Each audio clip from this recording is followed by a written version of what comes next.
Hey YouTube, it's Marita. Welcome to another edition of the Nurse Lounge.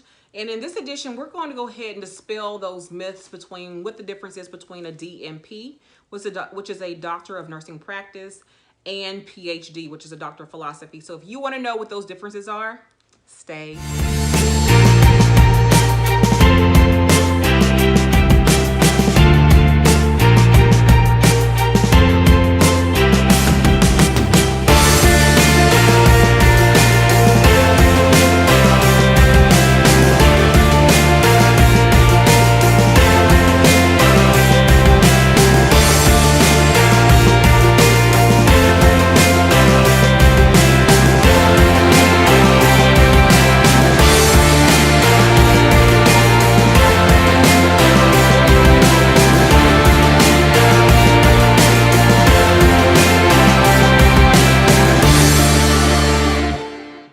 All right, so we're going to go ahead and jump right in. No note cards today. I'm just going from the top of my head.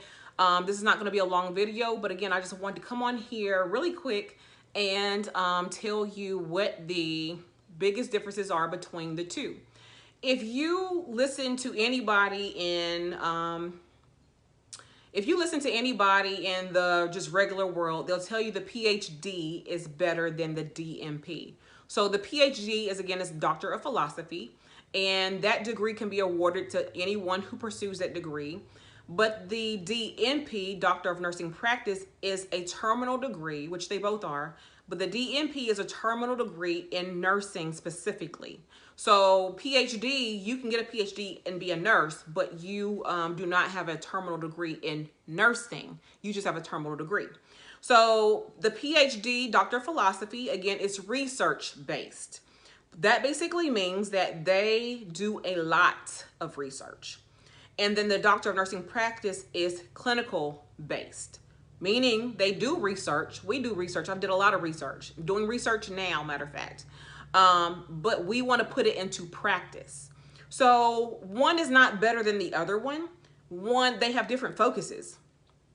I chose the DNP, Doctor of Nursing Practice, because I do not want to do research. And there's nothing wrong with that. And there's people who do not want to be clinicians, and there's nothing wrong with that. Basically, with a PhD, you are a nurse scientist. You should be able to do research and know why we're doing things we're doing, and be able to, basically elevate the plight of nursing by saying this is what we have found, and then we put it into practice. So let me tell you how the Doctor of Nursing Practice, the DNP, which is what I'm getting, versus what the PhD can work together. These degrees basically are terminal degrees. They're the highest degree you can get. And let's go ahead while we're dispelling myths. I don't know why society feels that when you say you're going to be a doctor of something, that means you're going to be a medical doctor. There are more doctors than just medical doctors. So there is doctors of law. Dentists are considered to be doctors. And of course you have educators like teachers who have a terminal degree. So they have their EDD or a PhD. Those are considered doctors. In nursing, which is what I am, I'm a registered nurse. So DNP or PhD or EDD, any of them we can get, all are considered to be terminal degrees, and you can get those as a registered nurse as well. So there are so many ways to be considered a doctor without being a medical doctor. It means I have earned that title, okay, because I have a terminal degree in whatever field I'm going to specialize in. And again, for me, it is nursing. So let me tell you how the PhD and the DNP can work together. So I'm going to give you a scenario here to help you better understand. So the PhD person is going to do a lot of research, okay? That's the premise of that program, is to do a lot of research regarding whatever topic or whatever area you're kind of focused on. So we're going to use pediatrics as an example. And let's just say, for instance, we're going to talk about catheters, okay? So maybe you're at a pediatric hospital or children's hospital, and you have pediatric patients, obviously, and maybe there's a new kind of catheter that has been researched and researched and researched that says this will be better for your patient population. The PhD people researched this, okay? And they said this will be better for your patient population because maybe it cuts down on those nosocomial infections or hospital-acquired infections that they get, UTIs, type things like that. Bladder infections that they get. So whatever is special about this catheter, that's what this really is, okay? And you have these PhD people who did all the research and looked at the clinical trials, and they looked at the longitudinal studies, they did a systematic study, they did all kinds of research to say, okay, this is what we found to be a better catheter than the brand that you are currently using at your hospital, because you have an increased rate of nosocomial infections due to catheter usage with your pediatric patients than you would have based on this one that we've developed or we found to be better. So then the DNP, which is the person who does the implementation into practice, would say, okay, you know what? We're going to use your catheter that you just said, and we're going to test it out and see how it works, you know, in the field, in practice. That is what that means. We actually implement it in practice. The PhD does the research. The DNP implements it in practice. Those are the two different things. So then I go take this catheter and I say, okay, I'm going to go to this said children's hospital. I'm going to say, okay, you know what? We have a new catheter we're going to test out. This catheter has been on the market. It says it's supposed to be the best of its kind and has been researched for the past 10 years. And supposedly it's a great catheter. And this is what we're going to use to now to cut down on our infection rate when it comes to these pediatric patients. So the DNP is going to say, okay, well, let's see what the research says surrounding why we have increased UTIs. Because is it truly our catheters? Is it truly the patient population, pediatrics? Or is it that our nurses do not know how to properly clean? You know how we have to learn how to clean, that sterile technique we learned in school. Do not know how to clean our patients before actually putting those catheters in. So is it an education component that we need to reteach our nurses? Or is it truly a catheter issue? That is still more research. That's the point. Nurses, or actually DNPs, do research as well. So let's say we put this new catheter into practice and we discover that we have actually even more increased UTI concern. So it's something about this catheter that's different. So nothing's changed. Our other variables have not changed, okay, at all. Confounding variables have not changed. Nothing's changed with those. But at the same time, this catheter is the only culprit that has changed. And maybe we discover that it has a something component in it or something material that's in it that causes a potential increased risk for infection. So then we say, okay, you know what? We've been testing these catheters out for a month now, and we've actually had more infections than we had before. All of the variables are the exact same. So now I'm going to go back to my research people and say, okay, you know what? I don't know what it is that you found, but when we test it out in real life, when we actually test it out and put it into practice, it's not working. Our infection rate is even higher. So then that means the PhD people got to go back to the drawing board and say, okay, let's figure this out, what's going on here. So that's a dramatization. That's, you know, not really per se accurate, but I want to give you kind of a story that would kind of make sense for you as to why one person does one thing and one does the other. One is not higher than the other. They do the exact same, well, they don't do the exact same thing. They're the same level. They have two different focuses. So again, PhD, research, research, research. DNP, Doctor of Nursing Practice, is implementation of research into clinical practice. Do you see the difference? Those are two different things. So I wanted to go ahead and dispel that myth.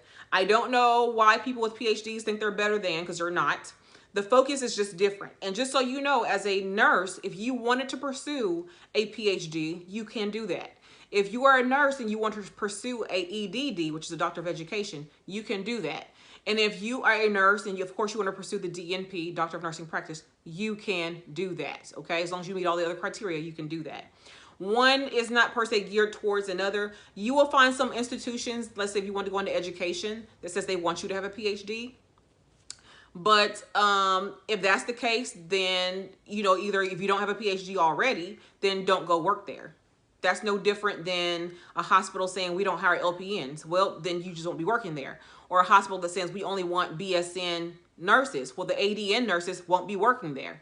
So I feel like in terms of a job market, I can get a job wherever. I currently work at an institution right now where we have EDD, PhD, and DNP prepared nurses all working together. So you just need to go where you're going to be able to get a job. And so maybe you want to look in the market to where you want to get a job and to see if that's an issue where you're at. I feel like with my DNP, I will not have a problem getting a job at all. Not at all. So anybody who has PhDs or pursuing their PhD, kind of chime in and let me know what you think. In nursing, I don't know how it works in any other area. So if you are a history teacher and you're getting your PhD, I don't know how it works in your area. I'm specifically speaking to nursing and nursing only. So if you are a registered nurse who have already received, unless you're doing a RN to or BSN to DNP program of some sort, but if you've already got your RN, you've already pursued your master's or you're getting your master's or whatever's going on, I'm talking about those people in nursing, nothing else. I'm not talking about engineers. I'm not talking about teachers in terms of like school teachers. I'm talking about nursing specifically. So if you have any questions regarding the DNP versus the PhD, definitely let me know. And in terms of why I picked the DNP, again, I hate research. I hate to do that extensive amount of research. I do not want to be a researcher. I do not want to be a nurse scientist, basically is what I'm saying. I want to stay on the clinical practice side. I want to be able to implement it. It's like, nope, that didn't work. Y'all need to go back to the drawing board on that.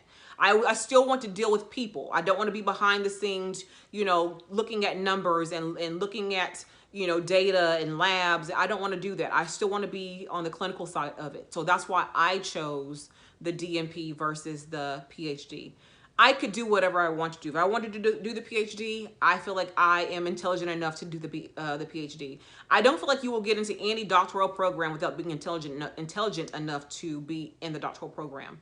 They are not going to, some of them like to take your money, but if they don't think you are be a candidate, they don't think you're going to be successful, you will not get accepted. At my program, they had 300 applicants and only 99 were selected, and I was one of the 99 for my cohort year of 2017. So, and just so you know, statistically, as of 2018, only 2.66% of the U.S. population has a doctoral degree. So less than 3% of the U.S. population has a doctoral degree. And that's being inclusive of every kind of doctoral degree, not outside of nursing. I'm talking about period. 2.66% of the U.S. population. So that's everything. Everybody in the United States who has a doctoral degree, that's who I'm talking about, not just nurses, have a doctoral degree. That means roughly 97% of the U.S. population does not. If you choose to get a PhD, a EDD, or a DNP, or whatever other kind of doctoral degree, you are among the elite, okay? You are among the most educated people in the world in terms of, or in the United States anyway. So be mindful of that. Whatever degree you get, be proud of it. So whether you get the PhD, be proud of your PhD, DNP, EDD, whatever you want to do, just do it and be happy. Again, I'm just coming to dispel those myths. If you have any questions or concerns, leave them down below. I will have my email also in the description box, so you can email me any personal questions you have. If you have questions regarding being a nurse or OB nurse or my doctoral journey specifically, feel free to either leave the comments below or you can email me privately to ask those questions. If you would like me to do a video for you answering some of your questions, just go ahead and send those as well and I will get to it.